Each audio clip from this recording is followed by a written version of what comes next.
પ્રેમમાં અત્યારે ભરાઈ ગયેલા છે એટલે હાલવાની ના પાડે છે.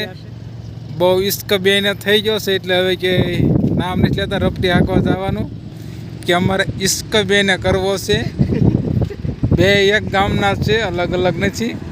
આના જે ઇશ્કવાળા છે એ જે બીજી હાલે છે, આવા ઇશ્કવાળા ઘણાય છે અમારા ગામમાં. જો આનો ઇશ્ક કેવો છે ને, જો અરે છત્રી લે રાખે ને આગળ એકબીજા જાતા નથી અને બોલે બોલ ભરાઈ દીધા. અને હજી એક કામ હાલે છે. આ જે ધોળી છે ને એ લેડીઝમાં આવે ને આ જેન્ટ્સમાં આવે છે. આ એમ છે જો આરે પૈન્યું હોતન રાખે એ મરદ માણસ છે ને આ ધોળી છે લેડીઝ. તમને તો ખબર હોય ધોળી લેડીઝ જ હોય એટલે કંઈ કેવું ન પડે. જો એનો પ્રેમ જો કેવા બે પ્રેમમાં ભરાઈ ગયેલા છે, આગળ જવાનું નામ નથી રહેતા.